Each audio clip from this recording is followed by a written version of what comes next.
Hello students, I'm your Shilpa ma'am, taking your English, and today I'm going to teach you your poem number 6, No Men Are Foreign. इसका जो meaning है वो इसी में छुपा हुआ है. No men are foreign, that means no men are foreigners, जिसे हम कहते हैं कि फॉरेनर है. जो हमारे इंडियन नहीं है वो सारे फॉरेनर हुए. बट हमारा पोएट है, हमारे जो पोएट हैं जेम्स किरकप, वो हमें कहते हैं कि ऐसा कोई भी इंसान नहीं है जो विदेशी हो. क्योंकि विदेशी नहीं है तो विदेशी इंसान कहाँ से आया? क्योंकि पोएट के मत के अकॉर्डिंग सारे पीपल जो है इस अर्थ पे वो सारे इंसान है, ह्यूमन बीइंग है. ठीक है, कोई इंडियन है दैट मीन्स कोई हमारे देश का है, कोई प्रदेश का है, ऐसा कुछ भी नहीं है. ठीक है, ओके, आइए देखते हैं आगे.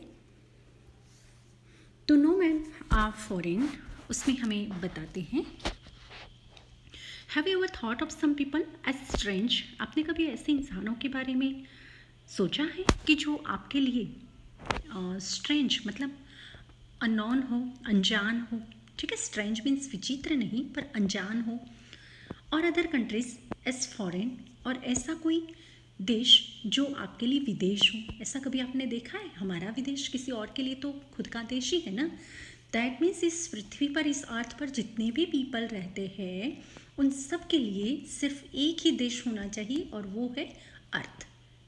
ठीक है, कोई देश, कोई विदेश, कोई अपना और कोई विदेशी ऐसे नहीं होना चाहिए. ठीक है, we have many ways of thinking of other people as different from us as them.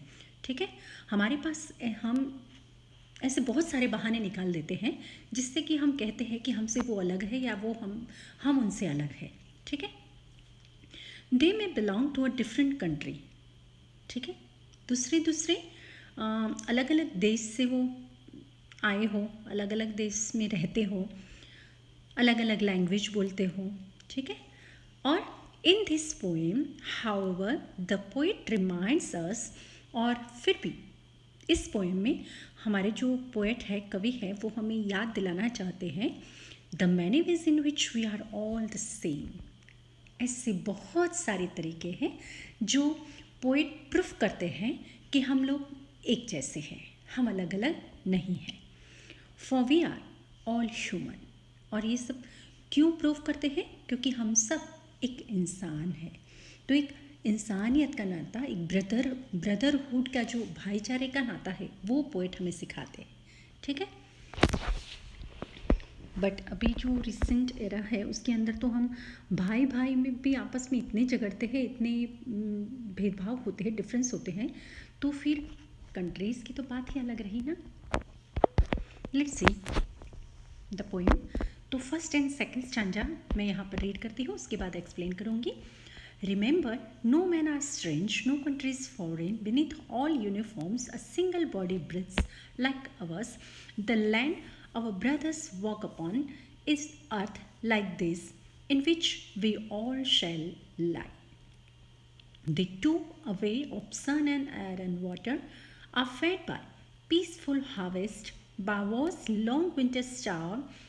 Their hands are ours, and in their lines we read a labor not different from our own.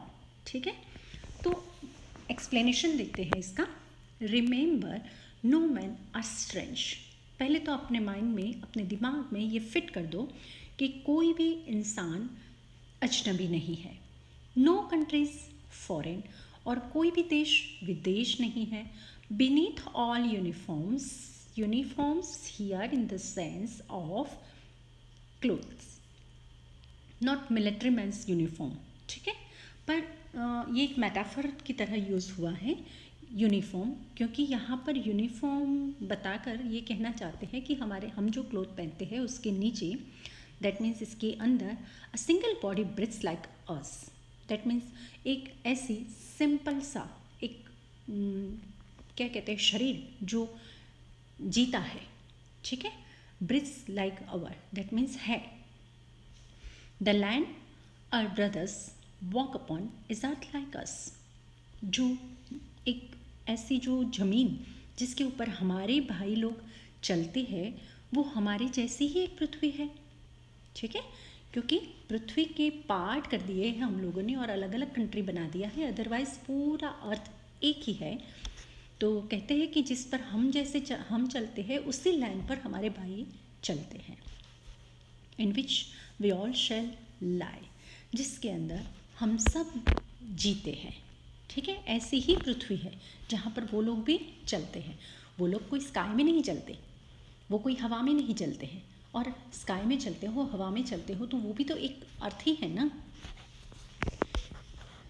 They too aware of sun and air and water. Aware of that means उनको भी वही मिलता है, वही सूर्य प्रकाश, वही हवा, वही पानी उनको भी मिलता है जो हमें मिलता है।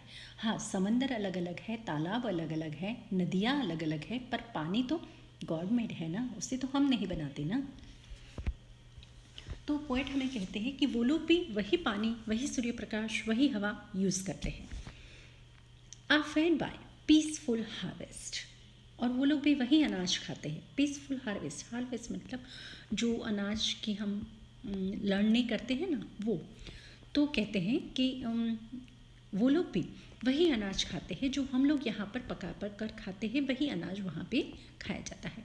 By wars long winter starved, और वो लोग भी लंबे समय तक अगर वॉर चलता है और वो भी विंटर में, तो वो भी हमारी तरह ही भूखे मर जाते हैं।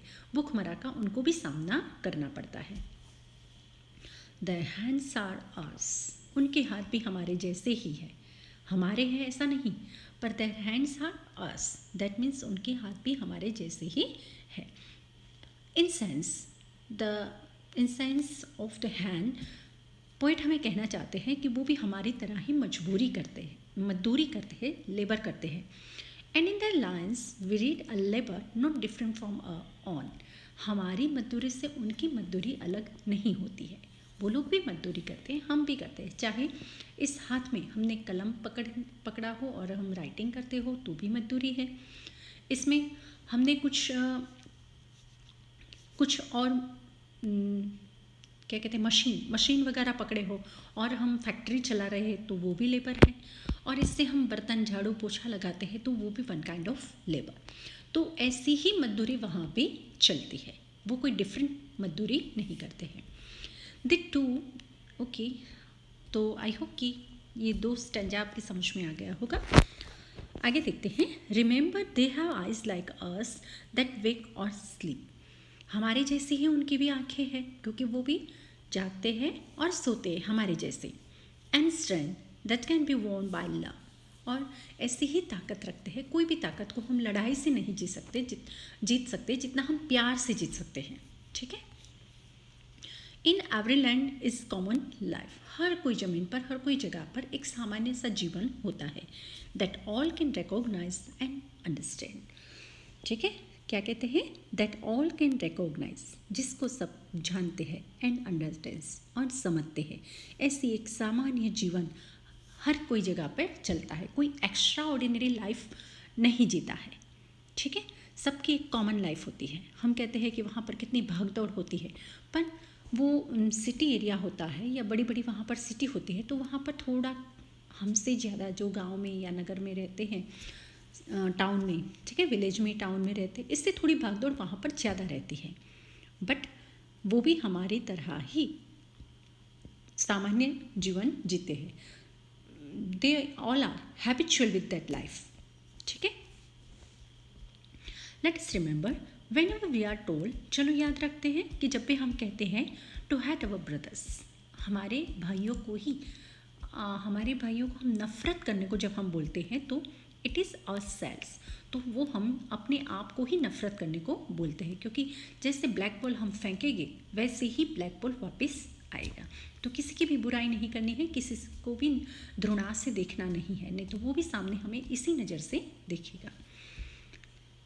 To hate our brothers, it is ourselves that we shall dispose. Dispose is that means उनसे कुछ छीन लेना। ठीक है।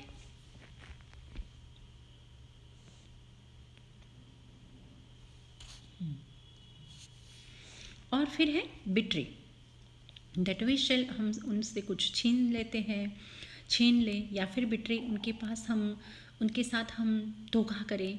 और फिर कंडेम, कंडेम दैट मीन्स उन्होंने जो भी प्रस्ताव हमारे सामने रखा है वो उसको हम उखेड़ देते हैं। हम कहते हैं ना कि वेस्टर्न लाइफ जो है वो बहुत ख़राब है, ऐसी ज़िंदगी होनी ही नहीं चाहिए, ऐसा कल्चर होना ही नहीं चाहिए, उसको हम उखाड़ देते हैं। पर वहाँ पर वो लोग इससे हैबिचुअल है, वहाँ की लाइफ ऐसी ही है, तो उनकी धर्म को, उनकी जो ओपिनियन है उसको कंडेम नहीं करना चाहिए, उखाड़ देना नहीं चाहिए। Remember, we who take arms against each other. ठीक है, तो एक दूसरे के सामने हम जो लड़ाई करते हैं, नफ़रत से देखते हैं, फिर एक दूसरे के सैनिकों को हम मारते हैं, हम उनके वो हमारे, तो ये सब गलत है। ठीक है, we who take arms against each other, तो ये जो लड़ाई हम करते हैं इससे क्या मिलेगा? कुछ नहीं मिलेगा। एक तो डिस्पोसिस होगा, फिर धोखेबाजी होगी, बिट्रे होगा, और फिर कंडेम, उनके एक दूसरे के हम ओपिनियन को उखाड़ कर फेंक देते हैं, तो यही सब मिलेगा, किसी को कोई पीस मिलने वाली नहीं है। तो फिफ्थ वाला स्टैंजा देखते हैं। It is the human earth that we defile, defile that means हम उसे गंदी कर रहे हैं, पॉल्यूट कर रहे हैं। तो ये भी एक इंसान की ही पृथ्वी है, धरती है, जिसे हम गंदी कर रहे हैं। किससे गंदी कर रहे हैं? Are hells of fire and dust outrage the innocence. हम क्या करते हैं? नफ़रत की आग जलाते हैं, और इससे जो राख बनती है वो क्या करती है? जो निर्दोषता होती है, इनोसेंस होती है, उससे वायलेंस बना देती है। ठीक है, निर्दोषता को वायलेंट बना देती है। तो हमें ये सब नहीं करना है, नफ़रत की आग हमें नहीं जलानी है।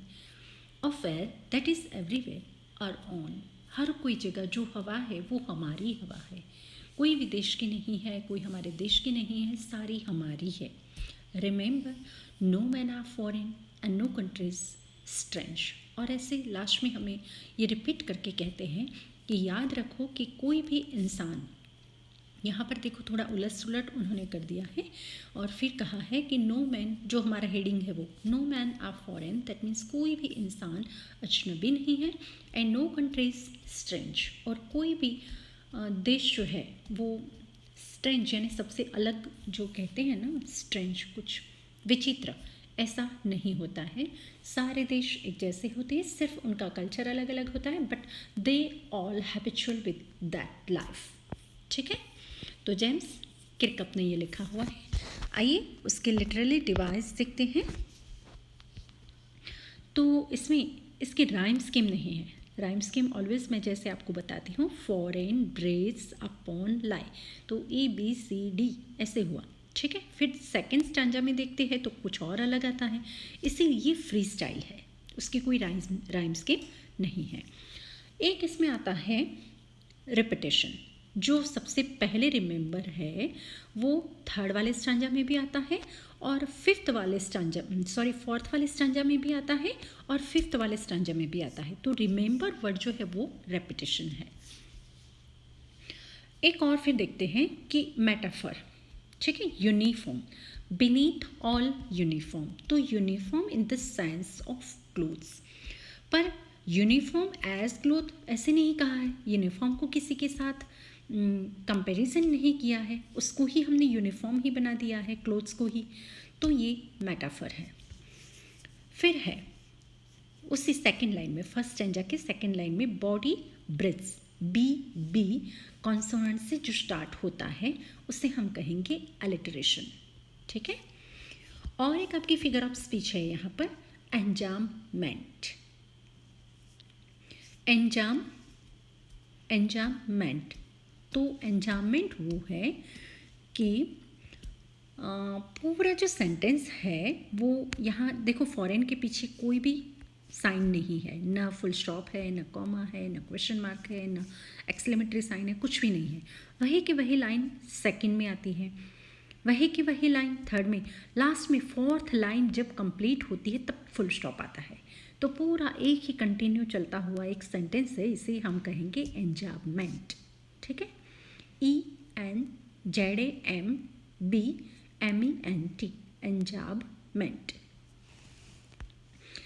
सेकेंड वाला हमारा स्टैंजा है, उसके अंदर देखो सेकेंड लाइन में was and winter, was and winter दोनों जो है वो अलिटरेशन है, ठीक है। और फिर हम और यहाँ पर एक मेटाफर भी है, जैसे कि Wars long winter, Wars long winter, winter को ऐसे कहा जाता है कि थोड़ा मुश्किल होता है फॉरेन कंट्रीज़ में, क्योंकि वहाँ पर आइस ज़्यादा होती है, ठंड ज़्यादा होती है। तो जैसे वॉर का समय होता है उसको भी विंटर के समय बता दिया है, विंटर के जैसा समय, पर जैसे कि लिए यहाँ पर एज या ऐसे कुछ नहीं, लाइक नहीं लिया है वर्ड, तो इसीलिए ये जो विंटर यहाँ पर है वो मेटाफर हो गया, ठीक है।